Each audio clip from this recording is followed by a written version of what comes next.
Exceptional Radio.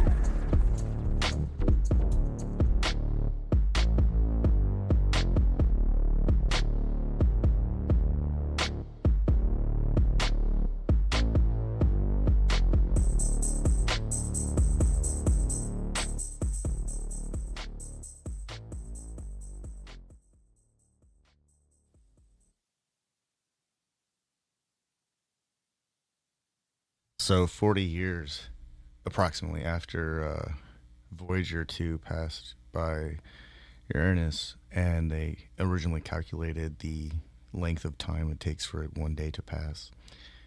Um, 40 years later, the conclusion of an 11-year uh, review of the data, they determined they were off by like 28 seconds, which adds up over time, of course.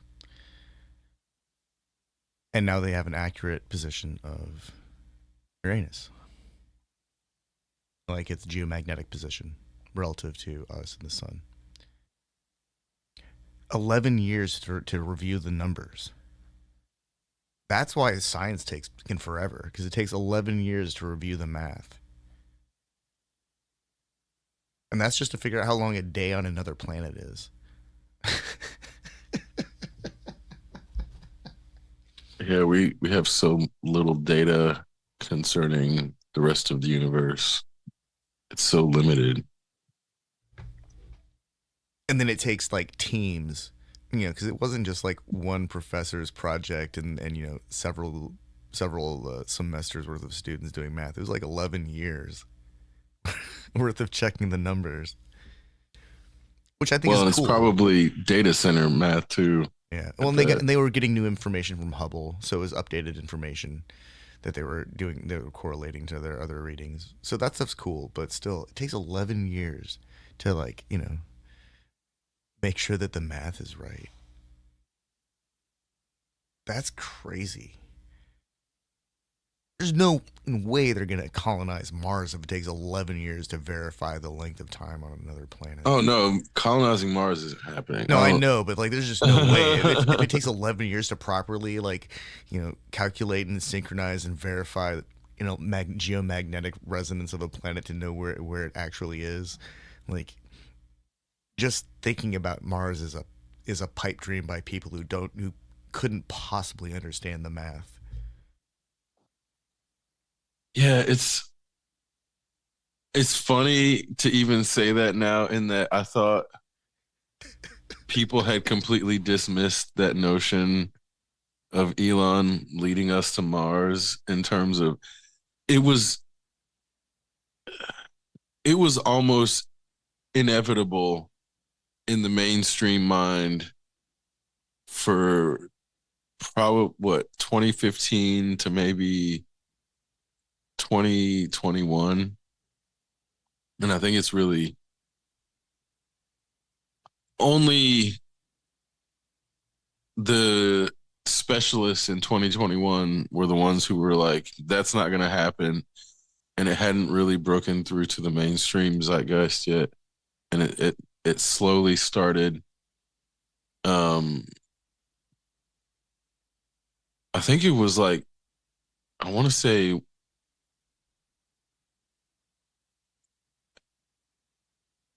somebody did a 2 hour debunking Elon Musk video.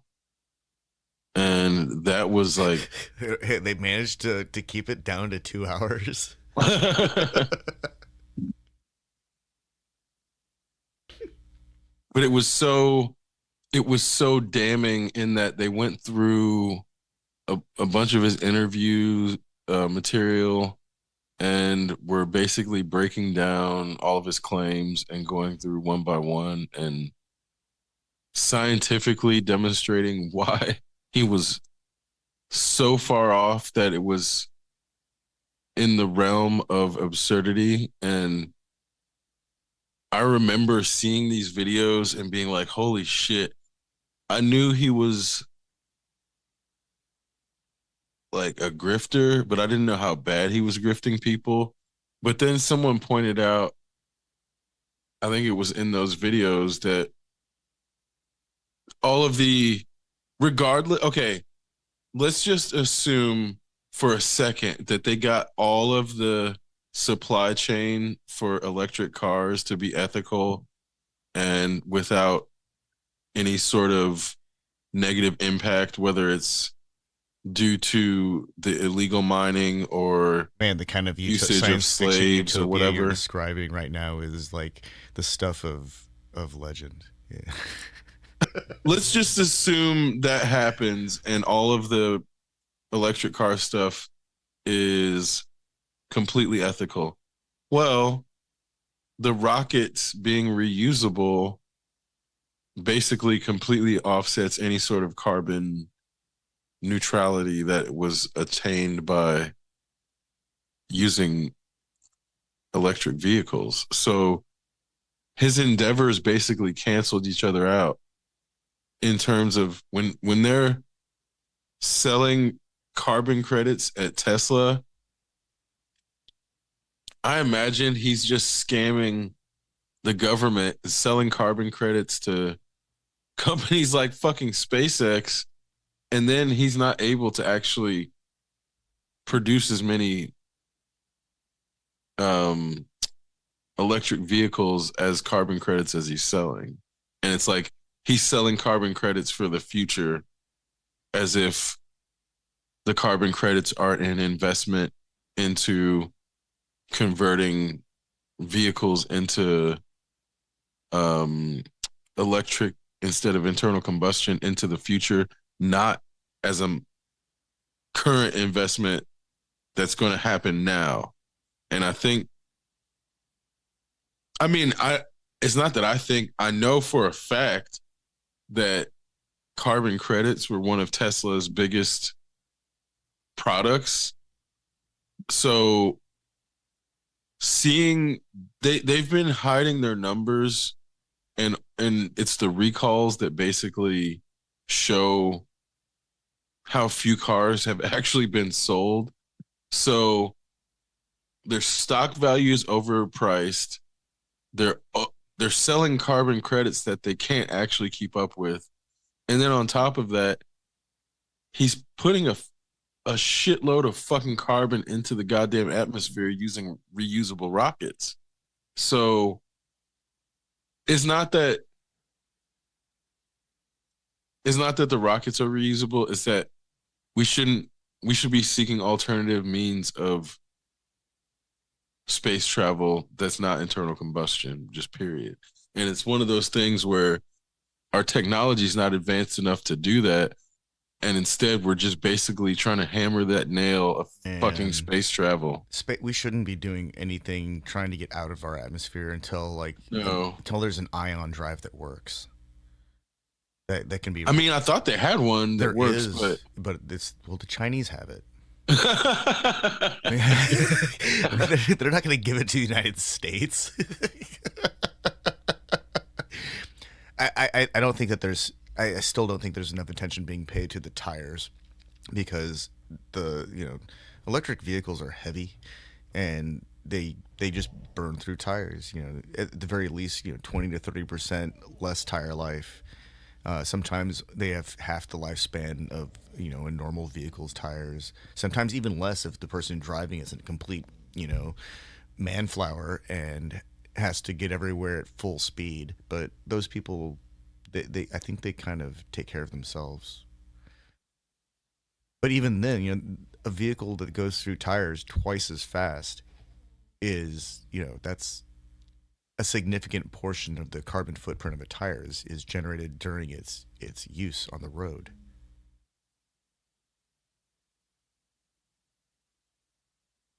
Plus, they're also made of heavier materials, and even when they are designed for those applications, they still burn through tires, which is incredible to me that somehow there's a vehicle that goes through tires faster, it costs more, and still we're being told that this current iteration is the answer. I'm not saying that electric vehicles aren't the answer, but the thing that holds them to the road is just getting worse. Well, on that note, it's let's say they get better tires that allow the electric vehicles to go through tires less and not destroy the environment. That's the key. They have right, but then they're going to be destroying the roads more because the cars are heavier than and they're driving longer. So it's then it's just the problem keeps moving down the chain. It's if it's not the car, it's the tires. If it's not the tires, it's the road. If it's not the road, it's the fucking it's where the road is. Exactly. That's what I was just about to say. So it's one of those things where those problems are meant to be taken into account with city planning, but they are less and less integrated. We can't have a national scale infrastructure to be another WPA, to build an infrastructure designed around electric vehicles that was designed for durability to withstand the additional use, the concentration of mass. It's one thing when you've got a giant truck that's got, you know, multiple axles and a ton of wheels. Those things can spread out, 25 tons like it's no problem because they've got all the space to do it. They've got huge like contact patch, but electric cars are like a full size truck in the size of a medium sized SUV in terms of mass. That's a lot. Those tiny tires are like, it just speaks to the confidence that people have in their tires to be driving around what amounts to a full size truck in mass that takes up the space of a mid sized SUV. I don't trust tires that much. Oh man. I'm probably like underestimating like the mechanical adhesion attributes of modern rubber compounds and tire compounds and all that stuff and tread patterns, but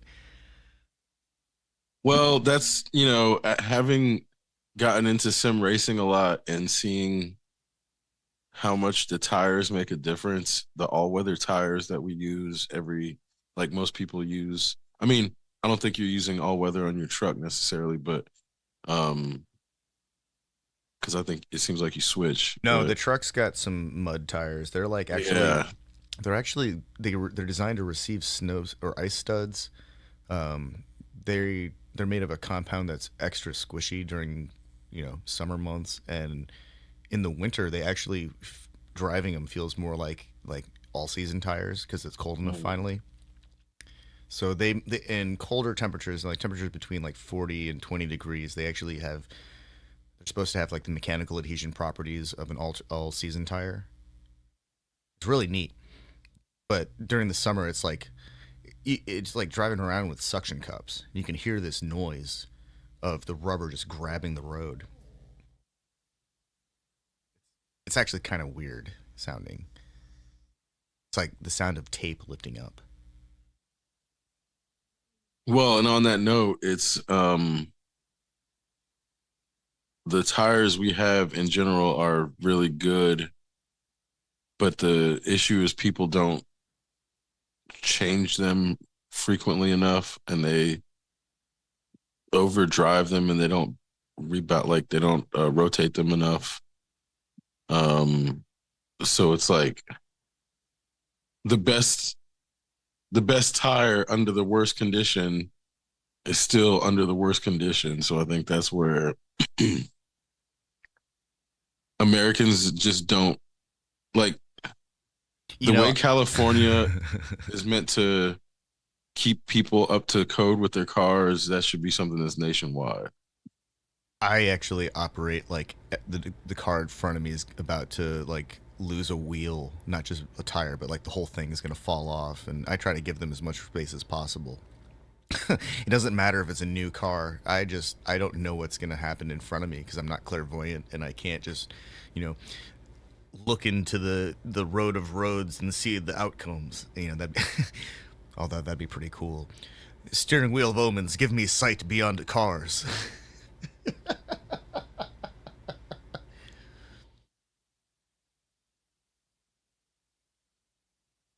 I don't know. Cars are people. The culture drives faster now. Cars are faster. They accelerate faster than ever before. But Uh, they don't stop as fast, and I think Fuck, they that's don't another stop. issue. Yeah, stopping hasn't improved in the last Um, 30 years. It's the same. yeah. Acceleration, though, they've got that figured out like crazy.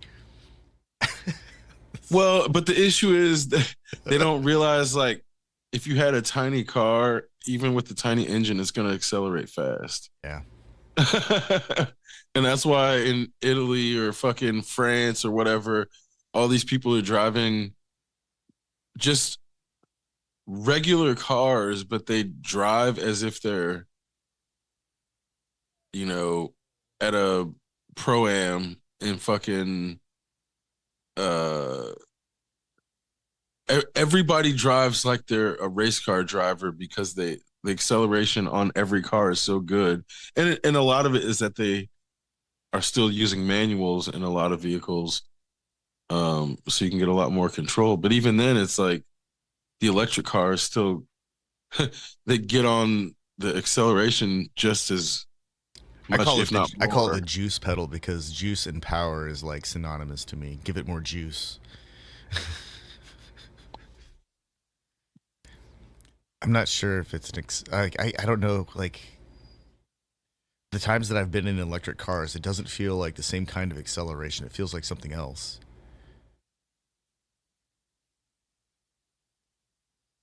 I think it's because it just doesn't feel the same. Like it feels like I'm in like a cart or something that's being pulled by some Mhm. other force, and it's not tiny explosions. It's not thousands of tiny little explosions. It's something else, and I realize it's magnetism, but it's tiny little explosions like hundreds of miles away at some reactor or like a coal plant or something.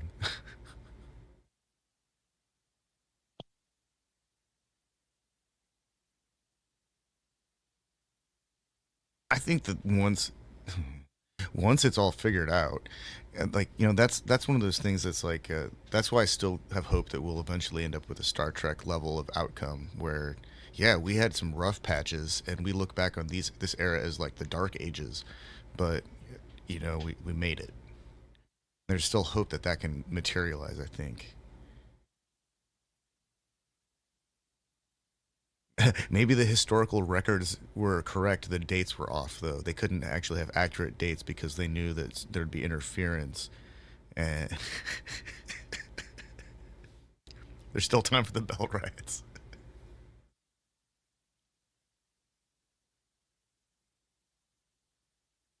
Well, I mean, that's where looking at train oriented cultures,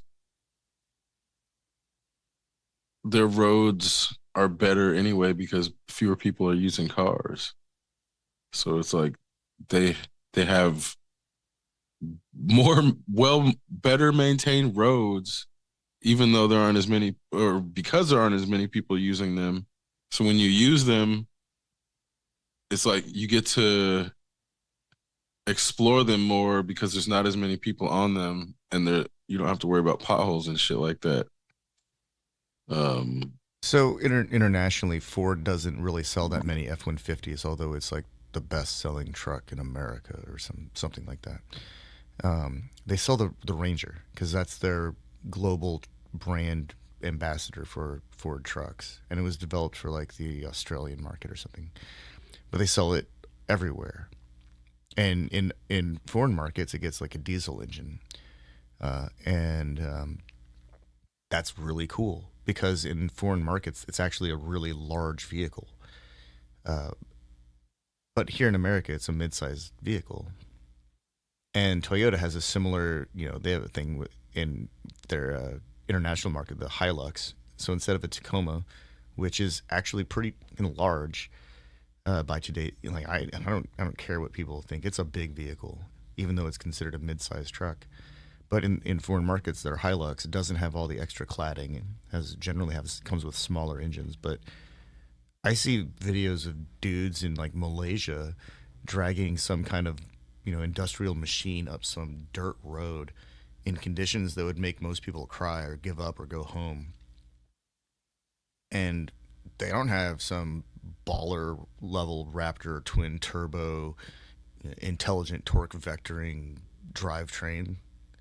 They're just like got to get somewhere, and I think a lot of that just kind of demonstrates that it's a lot of the really fancy technology isn't actually necessary, and in some cases it might actually get in the way because if that shit breaks out in the middle of the jungles of Malaysia, you're SOL.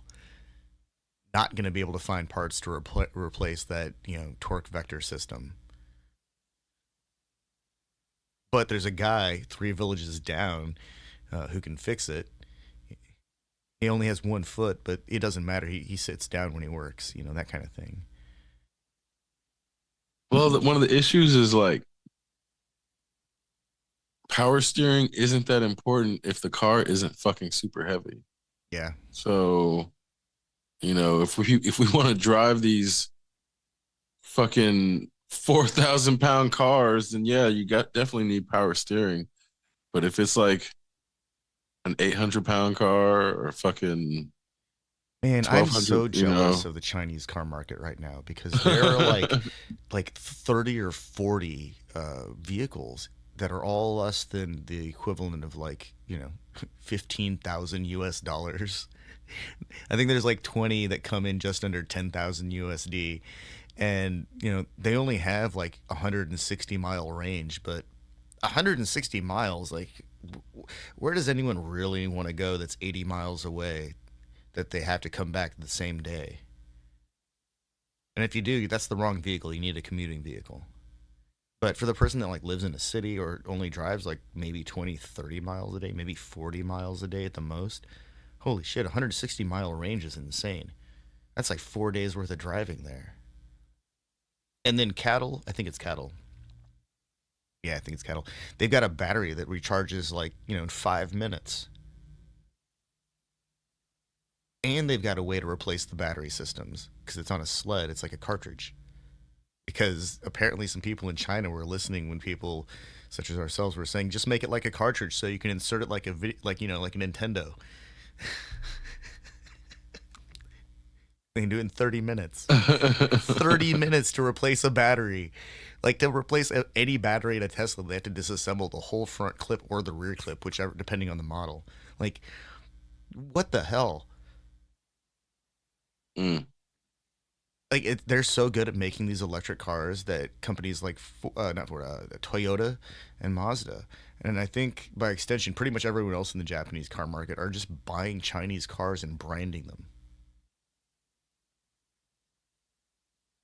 I know that that Mazda announced a partnership with a Chinese company to manufacture the electric cars for them. They look like Mazdas on the outside, but they're definitely not designed or manufactured by people in Japan. And there's nothing wrong with that. I think it's fine. I just think it's interesting. It's like, hey, this is where they're actually from. Like, I was looking at the entire Buick car lineup, and they're all manufactured in China. Like Buick's done, like straight up done. They don't have cars designed or same thing with Chevy. They have a bunch of their products that are manufactured for Chinese market that they started importing here. A ton of them. They stopped making the Malibu. I think that was like the last car, the last actual passenger car that they made in America and made period.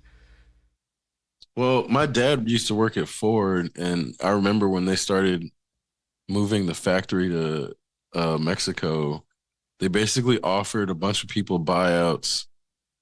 Um, I think they went from 75,000 to 50,000 in the factory, and then it was like they went from Ford to Visteon, and then the Visteon factory was basically like, yeah, you're taking a risk staying here, but we'll try as hard as possible not to shut it down. Basically, indicating that they were planning on shutting it down. So I think he said like half the people took the buyouts or something. But he was close to retirement anyway, so he ended up taking a buyout. And like I had, I think I had two cousins that were working there at the time that didn't take the buyout, and then eventually, it got shut down, so they lost their positions. But it they they have been moving American production out of America so gradually that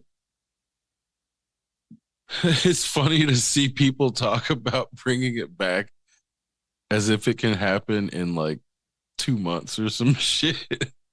Like it took 40, 40 to 50 years to take American manufacturing and offshore it. Like even And even got if it. everybody who was within like an idealized age range who wasn't already employed in a given industry, let's say people age 25 to 47 who aren't already in some industry, and they took all of those people and they said, we're going to train you. It's going to take 2 to 3 years per person depending on aptitude. It still wouldn't be 2 to 3 years because they'd have to build all the infrastructure itself to make all of those things. They can't just like throw a freaking Jetson pill, add some water, and pop a freaking manufacturing facility up out of nothing. If Elon has a freaking canned industrial facility that he can just press a button and it just like assembles itself, he needs to come out with that shit. Like, like seriously, if he's holding out and he's got stuff like that, that's actual bullshit. Because there's no way he developed that without American taxpayer dollars at this point. So if he's holding out, that's bullshit. But I don't think that's the case. I don't think that we have, instant just add atmospheric conditions, pop up in industrial manufacturing facilities. I don't think that exists yet.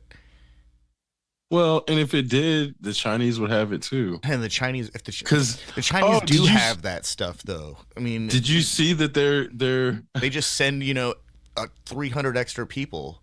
No longer gonna play nice about copying shit. Like, oh, they're just gonna do it. Yeah, and that's he fucked up so bad. This was China playing nice. Oh my god, on fucking copying and counterfeiting shit. No. And now they're basically like, oh, you want to come produce here and then make it seem like you're not producing all your shit here? We're just going to counterfeit everything and take over your markets and the rest of the fucking world. So having seen the way it works in the RC market, and oh my God, the RC market is hit already. So many people are putting out videos about, like, is the RC market done? And it's like funny. I mean, it's in the sense of obviously it's temporary, but because so many people were living in this, what amounts to be like a check to check economy. Yeah, America's in a check to check economy. Any sort of pause in this consumer cycle puts so many organizations at risk of permanent shutdown. So it's like, oh man, this is actually really bad for any kind of non-service based goods, like a small cottage industry, artisanal, bespoke, all of the handmade stuff, the custom shops, the tuners, all of that stuff that are selling a product that aren't sustained by service. Every one of those types of business, and really I can really only talk about guitar companies because that's the stuff I follow most closely. But they're all at risk because a lot of them rely on, complex supply chains, and not all of their components are sourced with local goods. And I'm not sure that, a small guitar company that has to, that they're able to sell a product because they're able to private label something from China. I don't know if that's going to be able to keep up with like established behemoths within an industry. So like the Gibsons and the Fenders of the world can weather storms because they have deep pockets and they can shed things at the fringes very easily. Whereas, I don't know, insert small American guitar company that sells a really good product with very, very like terrible, like, 12-13% margins, and they are just skirting by. Like if something goes wrong with their next shipment, they might be for the next month kind of thing. And those kind of companies are going to disappear. A lot of the small, all of the boutique stuff is going to be hard pressed to keep up because a significant number of those kind of businesses their supply chain is entirely China. Bro, you are, I can tell you're spot on, and I don't know if you know how spot on you are, in that I went to the mall today and I saw some shit that not only is going to validate that, but it's going to, something has happened, and not only are you right, it's even worse than what you're saying. Oh, I was about to make it even worse, but I want to hear your version. It's already worse. So I was looking at clothes, and I was at Lucky, and I'm like looking around, and I'm I just like, want to inject first that Lucky off, brand jeans are amazing. They're they one of are those the brands of brand is jeans that has awesome. just they have amazing whatever. Their designs have the best fit. You can actually move in them like without feeling like you're being gouged by your pockets or pinched really hard by some seam that shouldn't be there. They're So all fantastic. that absolutely true. Their textiles are great. The quality of the clothing is always top notch. That said, I noticed something was off, and I'm like looking around. I'm like, this feels like the color has like left this space. There's no like, it's like a very uh plains Indian inspired palette this year, which that's not bad inherently, but it's not, it's like off. They're definitely this is being pushed this year where they're trying to like make that the thing because it wasn't just lucky. But I'm like looking around, I'm like, something's off. What's off? And I see these shirts. One of them's for like um Pleasanto, Italy, and then another one's for like some city in France. And I look at the tag and they're both made in India. And I'm like, there's some weird irony here for fucking a shirt that's supposed to be like you're buying it in Detroit, but it's one of these like vacation shirts that's supposed to be like Italy or France. I don't know why somebody would buy it in Detroit, but then it's made in India, and that's where I'm like, man, what the fuck is going on? So then I go further in, and I see Fender t-shirts. Okay, okay. Yeah, yeah. I'm like, cool, Fender t-shirts. And I'm like, wait a minute, Made I'm in in a Lucky Thailand. store. Why am I seeing Fender t-shirts in a Lucky store? And so apparently Fender has a line of clothes that they're putting out with Lucky. And then if you look at the branding, it's like Lucky brand and Fender on the same tag, in which I'm like, oh, this is a weird late stage capitalism to have two fucking brands on one item on the tag. That's fucked up. Like I've never seen that shit before. And that's where I'm like, Fender must have sold their goddamn rights, or they must be licensing their rights to Lucky because they need to make more money. And yeah, the clothes were like made in India. So I'm like, what the fuck is happening? That they're making it look like, oh, a collaboration, but this is some like, oh, we can't sell guitars and fucking amplifiers anymore. So now we got to sell goddamn t-shirts at Lucky because our books are tight. And I saw that shit and I'm like, man, this is crazy. Cause I like marked it in my mind. So you saying that about Fender, where they're like, they're already, Well, making, now it's confirmed that they have deep pockets. I can see the pockets on these pants. but they're not as deep as they used to be, and they're I don't getting know. I more think you could fit shallow. like a whole VHS cassette in one of these pants pockets.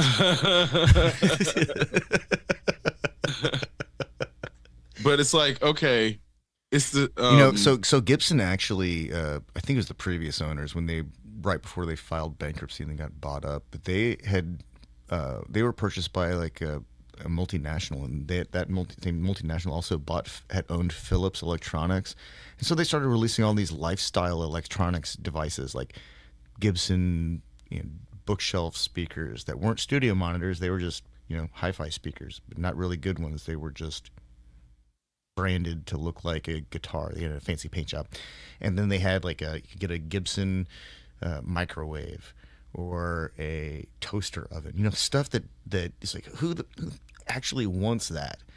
But they made that stuff, and Marshall did the same thing right before they started to get real weird. Before they got bought out by a company that actually makes guitar amplifiers.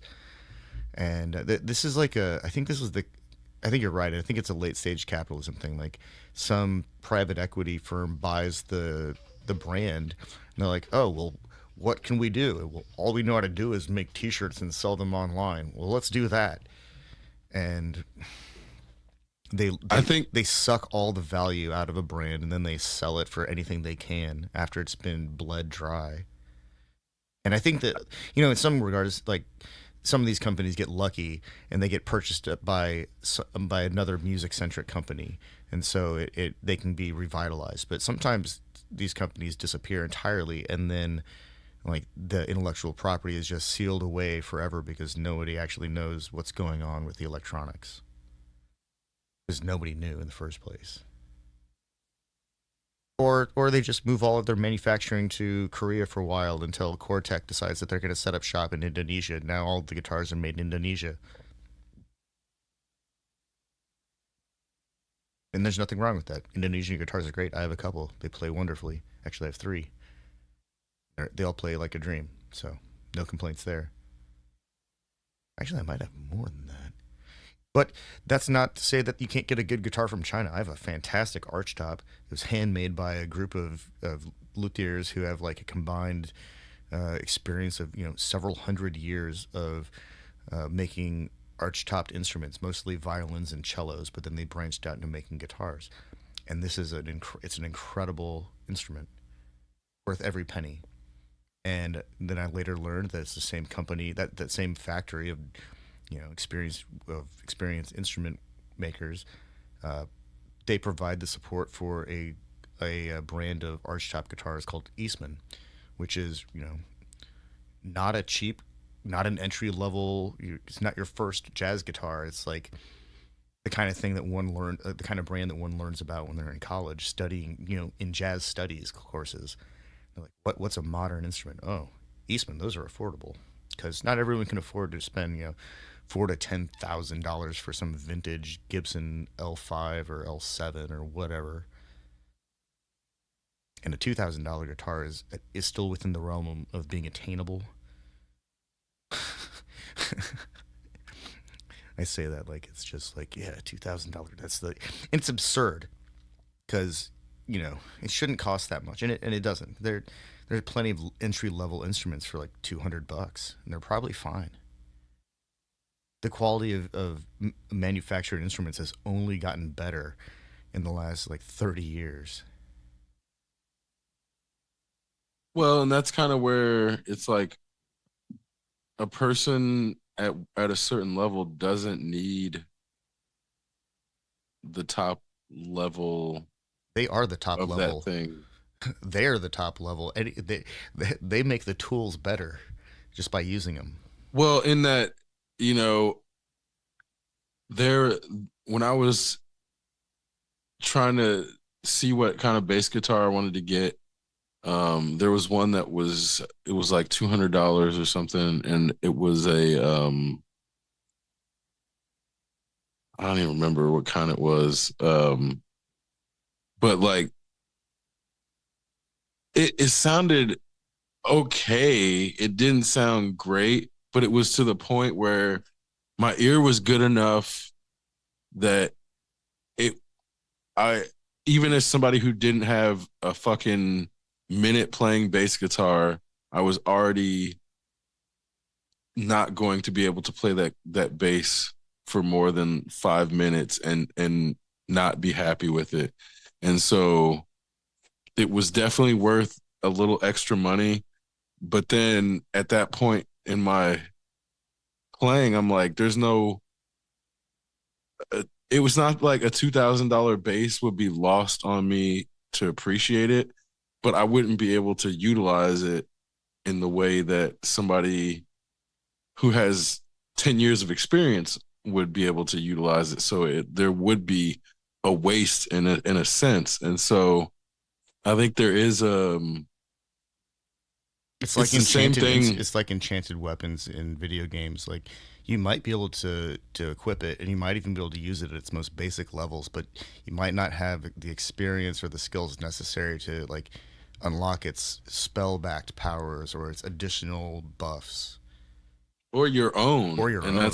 Yeah, that's the issue is there are certain things that if you buy tools that make it so that the tool does it, you may never learn to do it on your own, like vibrato or something. There's a benefit in learning how to do vibrato well on a guitar, but if you get a guitar that has the effect built in and you just turn it on. Man, I was so mad when I learned that David Gilmour extensively used delay pedals all throughout the wall and all of his recordings in general, actually, because there was this period of time when I was trying to learn Pink Floyd songs. And I didn't realize this, so I was just like learning how to play every freaking note, like all the stuff that the delay pedal was doing for him. And it was hard. It was like, man, how the fuck's he playing this shit?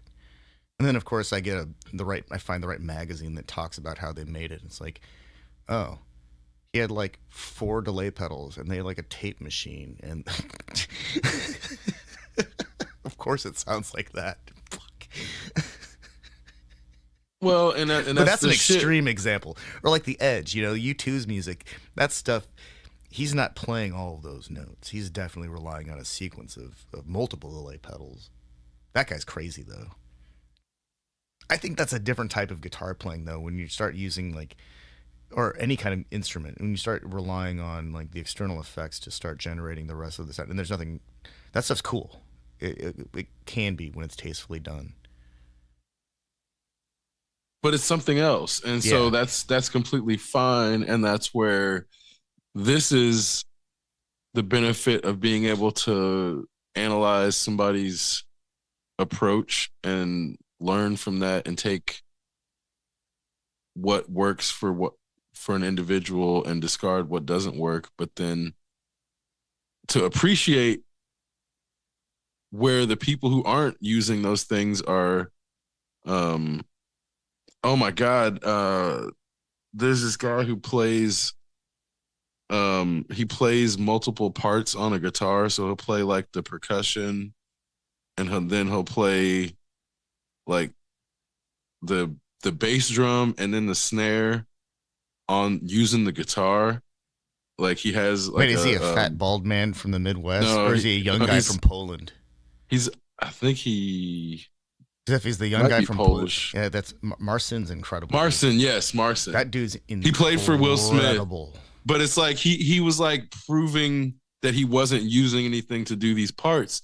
And that's where I'm like, the way he's actually using a guitar to do more than what a traditional guitar does, that obviously takes some ingenuity and innovation to approach it that way. There's But the fat bald guy from the Midwest is named Andy McKee, and he has a variation on the drums and multiple the harmonized rhythm and lead parts. And then there's another guy. I think he's like Scottish or Irish, who also does like an overhand touch style.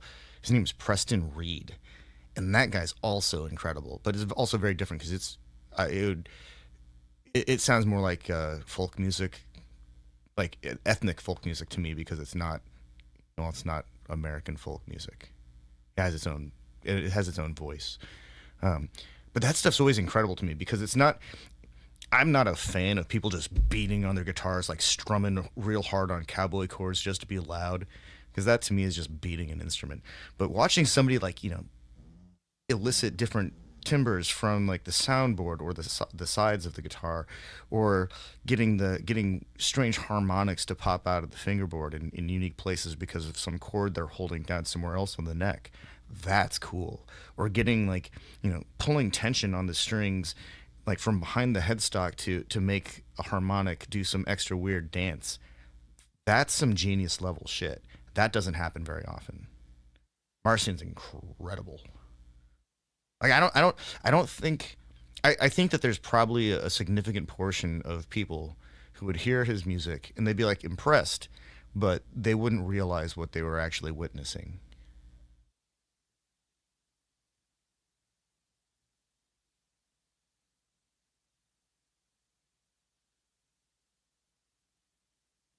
well, and Basically. then it's like I kind of equate him to Qbert in that there's this complexity of musicality that one can appreciate, but also it's still not danceable. Oh yeah. necessarily. Well, Where so Marcin can get close to danceable stuff, yeah, but so he's still he's walking a very fine line between like um technical expression and artistic expression, because sometimes his music sounds very and I don't want to say mechanical, but very mechanical because he's playing a rhythm, a very like there's a lot of feel to it, but there's a very like the fluidity that he has is a result of a lot of practice and execution of technique, and it's incredible to watch. But there are times with like, and I haven't listened to everything he's produced. I've only I've done the YouTube dives into the wee hours, and it's like there are some times when it's obvious to me, it's like, oh, he's just demonstrating like a technique over and over again. This is like a some kind of etude, and but then there's some songs where it's like very clearly a song, and I like that stuff a lot more.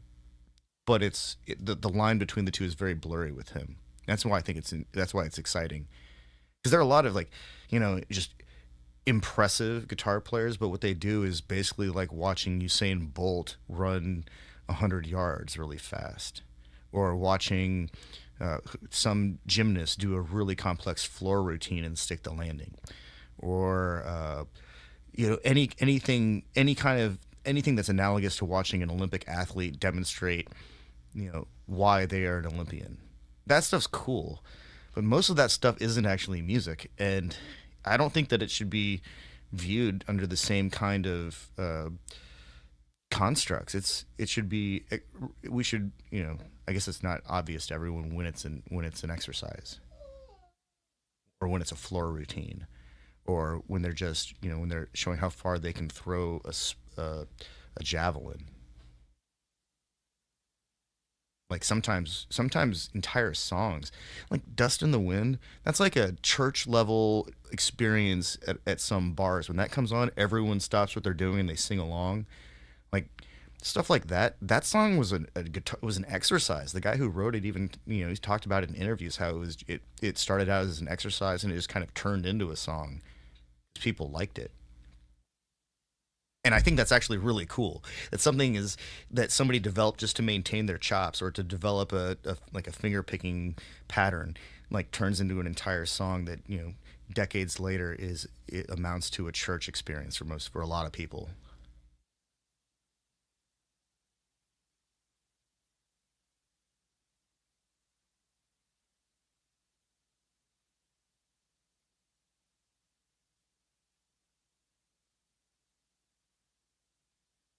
There's a there's yeah, a that's. there's a Oh, sorry, go band. ahead. I was just gonna say there's a band called Polyphia that I like a lot. I was just about to say Tim Henson Yeah, because is like reminds me of this they conversation. make really incredible music, but a lot of it is to me feels like a conduit to demonstrate um, not just ideas, but it's like a way that they're able to demonstrate transparent technical expression. Because the way that they weave guitar techniques together, it's like it's very seamless. You can tell they're extremely practiced, and they got really good at it when they were young. So they've only had to refine. And so when I listen to that stuff, it excites the part of my brain that wants to study the instrument. But man, I can only listen to it for like, I don't know, how long is three songs that you skip significant portions of two of? Like, I can barely listen to two of their songs because it's just Right. I It's can not. It's only not even listenable. It's you have to respect it, but you can't. You don't have to listen to dude. it. I can only watch somebody do a CrossFit routine for like 30 seconds, and then after a while, it's just like, okay, let's go watch the parkour guys for a while. At least they're doing something different. And then you watch the parkour people do something different for like 30 seconds, and it's like, okay, this is too intense. I'm already worn out. Well, and this is where this. That's why I kind of alluded to Kubert, um, in that he was the most obvious DJ to me that made it apparent. I guess producer as well, where it's like you can make music for many different reasons. It doesn't all have to be to dance in the club. In that, when I saw people watch him perform, everybody was just like standing there in awe, but everybody was still just standing there. And so I was like, man, okay, that's cool, but that's not why I DJ. And that's fine. That's not for me. That's for him. But I think it's hard for people to like come to the acceptance that something is not for them is okay for other people to enjoy. And so that that is something I also as a DJ, that's where it became it's not difficult, but it's a fine line to be like, am I bringing my style and taste? Is that why people are coming, or am I trying to meet their taste and inject my style into what they're listening to? And it was always like, I think the more genres existed, the more that question came into mind, and the more I strayed out of genres and didn't stick to one for an entire set. And that became more freeing to me. But that's also where I realized people don't care. Like regular people don't really care about genres. Like they just want to hear music. They don't care if it's fucking raga or dubstep or fucking whatever you want to call it. So Dimension is one of the biggest drum and bass acts globally, and they just performed at Ultra 2025 not too long ago, and so I pulled this up because I liked his 2024 track selection. You know, it was fun, and like I can't remember 20-30 minutes into it, I kept having this weird deja vu. It's like did they just upload last year's set? And you know, so I go and look and I start comparing the set list, and you know, it's like the same songs but just different remixes of those songs, and the track listing is largely the same. Like, and not just that, but the order is largely the same. Like the tracks that he closed out the set in 2024, like 3 out of 5 were the same, I think. I know the last one was the same, like the same song. And so and I know that he collaborates with a lot of the people that produce those songs, or he had produced those songs with a lot of other people. So he's, you know, playing his own remixes or playing remixes of his own productions. And I think it's all really cool, but it was so strange because I just kept feeling like I heard last year's set the whole time, even after I looked at the set list and confirmed, oh, these are in fact different. You know, jump around a few times to make sure that at the same time on the two different uploads, it like the weather is not the same, and they weren't the same. Definitely not the same upload.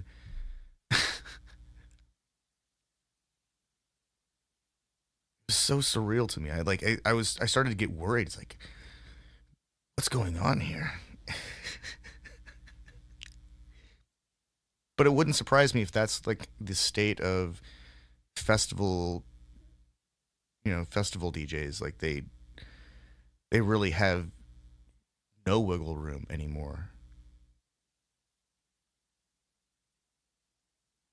They play this like what are people even doing if that's the case? They get to a certain point and they can only play like a certain selection of tracks, and then they have to rely on remixes to revitalize that selection.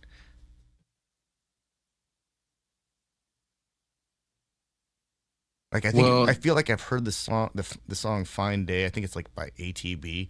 I think I've heard like a different remix of that song every year for the past 20 years or longer, maybe even 25 years. When did that come out? It's like people still playing the Dirty Vegas Days Go By. Dude, It's a Fine Day was released in 1998. Oh God.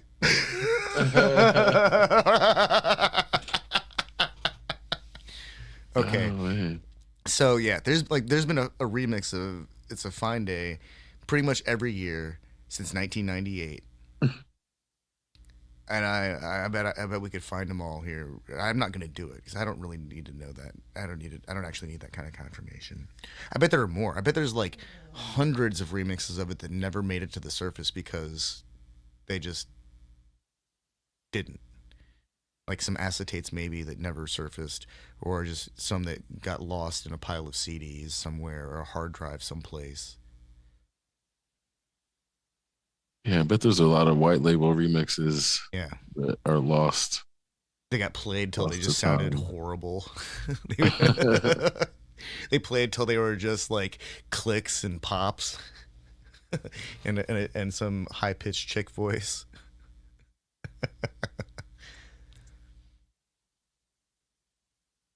Yeah, it's weird to go back and listen to a lot of the stuff from between 2000 and like 2015 because some of it holds up really well and some of it is like what the fuck was this even. Oh my god. Man, I And heard a now tech house. Skrillex is making music again. I'm actually curious about that because after the initial shock, that Grammy album he made was actually really good. Like just from a pure electronic music standpoint, it's actually very compelling because it didn't really fit into any genre, nicely. You could shoehorn it into various genres, but it always managed to do something like that was idiosyncratically like wrong.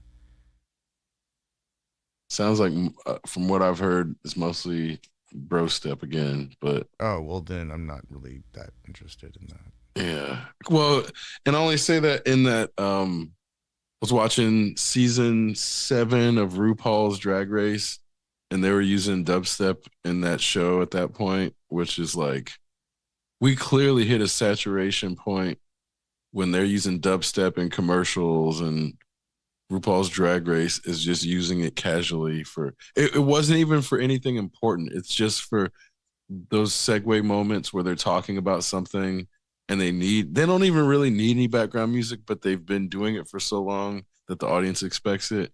When there's just random dubstep playing for those moments, we were at peak dubstep. And Man, I like never even really liked it because the drums were so basic. I just played it because other people seemed to like it, but so I'm like oof. 11 maybe 10 years ago, Sheila had a bunch of designs that she entered into a runway event up in Fort Wayne, and every other designer's models were walking into house music, and so it was all like pretty quick.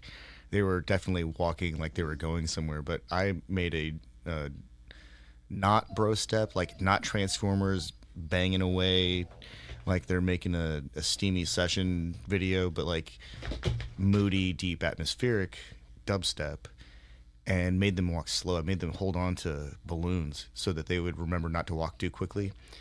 And it made it drag out for like, 2, 3 times longer than any of the other groups of models. But it looked really good because they were walking like they were normal. They weren't walking like they were trying to get to the end of the runway and then back and not be seen. So it actually pleases me a little bit to hear that the fashion industry has embraced this level of moodiness that could exist within that kind of subgenre, but at the same time, you know, the version that survived is like the most abrasive, Mm, base level, uninteresting music. yeah. At That's least what drum happened and with drum and bass though, with when they were putting it in commercials too. and remember when drum and bass was in video games like PlayStation 2 video games Yeah. and PlayStation video games, and it was just raw because they had to fit as much as they could into limited space. So Devil May Cry has channeled that using Limp Bizkit and fucking Rage Against the Machine. So that Devil May Cry cartoon, anybody who says it's bad is wrong. And they channeled that drum and bass fucking PlayStation energy perfectly. Like that's Seriously. a whole vibe, man. PlayStation Jungle and PlayStation Drum and Bass is its own level of energy. It's like it's like as powerful as peak rave energy coming from a freaking PlayStation out of a 27-inch like CRT with shitty speakers. It has the same energy, and I know this because anyone who knows what I'm talking about, they've spent some inordinate amount of time in front of a screen late at night with the volume at like barely audible levels trying to get through the hardest part of some game. It doesn't matter what the game is, but they're going to defeat it, and they will.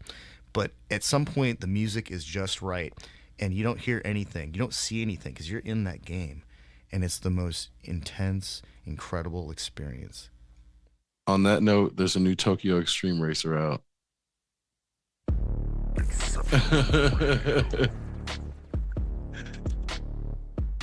I don't know if you ever played Tokyo Extreme Racer.